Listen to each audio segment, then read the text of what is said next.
Assalamualaikum warahmatullahi wabarakatuh. Sebelumnya kami dari kelompok 5 ingin mempresentasikan hasil dari tugas yang sebelumnya sudah kami kerjakan. Sebelum kami mempresentasikan, mungkin sebaiknya kami memperkenalkan diri terlebih dahulu. Saya Ravandra Biliansyah, kemudian ada teman-teman saya Muhammad Tegar Prakoso dan Amdan Sukmawan. Selanjutnya mungkin dilanjutkan.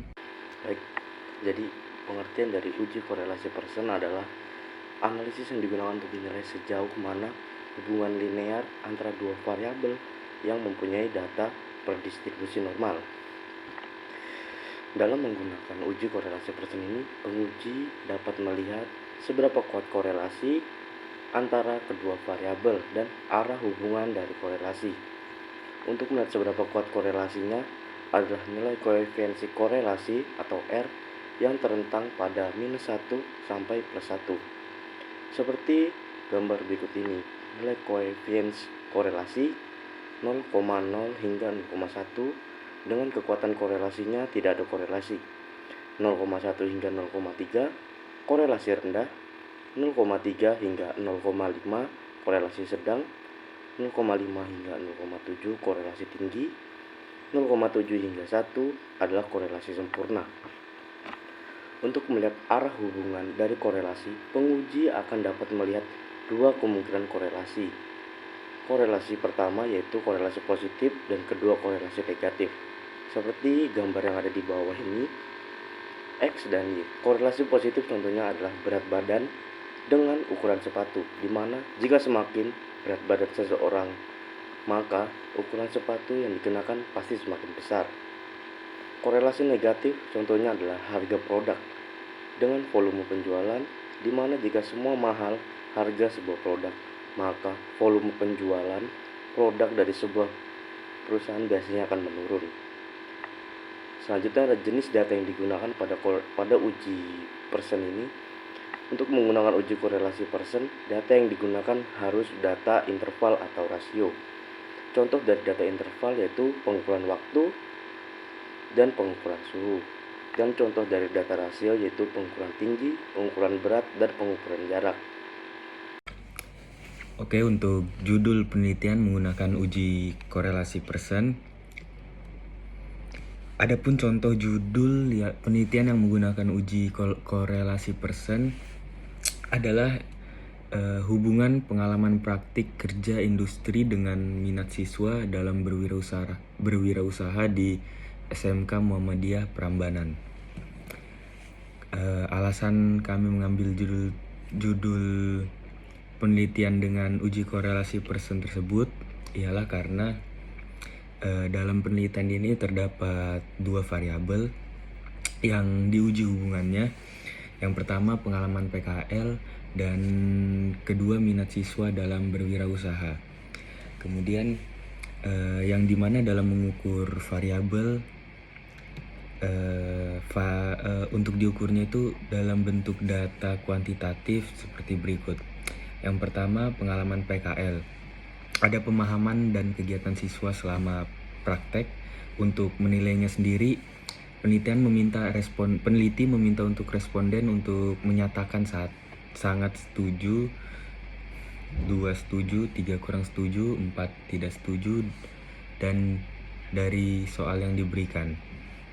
Variabel yang kedua yaitu minat siswa dalam berwirausaha.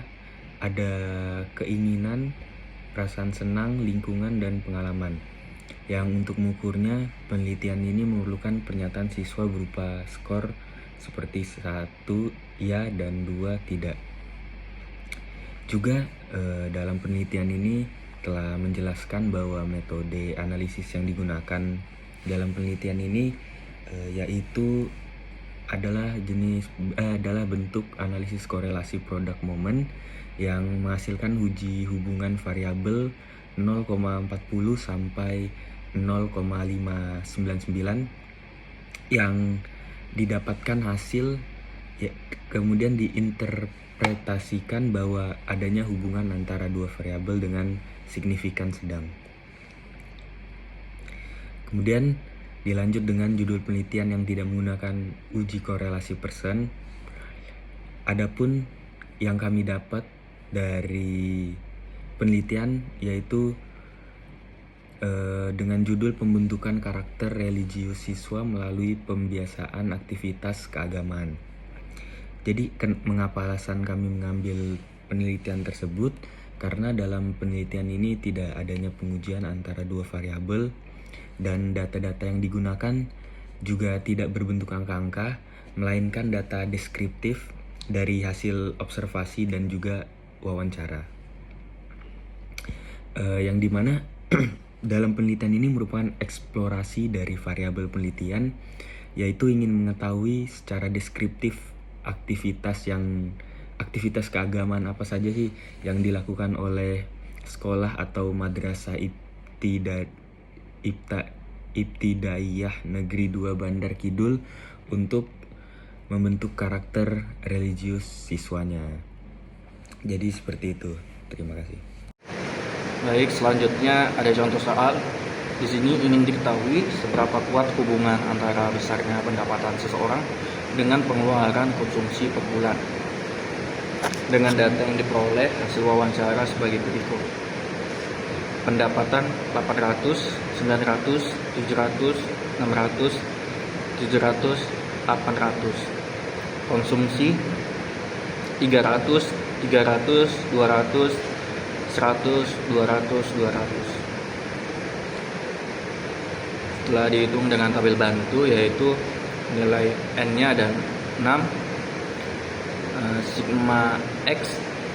Kalau teman-teman yang belum tahu apa itu sigma itu adalah total dari penjumlahan variabel. Di sini sigma X berarti seluruh angka-angka variabel X dihitung, dijumlahkan.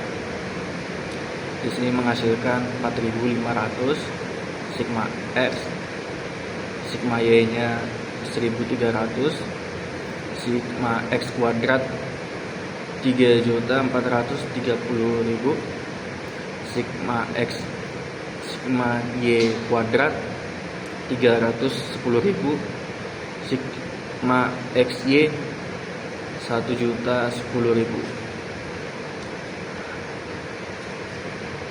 Dengan hitungan rumus koefisien korelasi, yaitu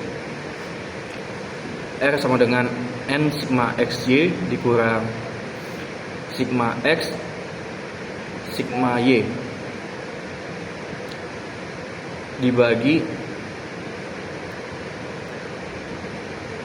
N sigma X kuadrat sigma X kuadrat N sigma Y kuadrat sigma Y kuadrat, dengan hasil yang diperoleh yaitu 0,886621.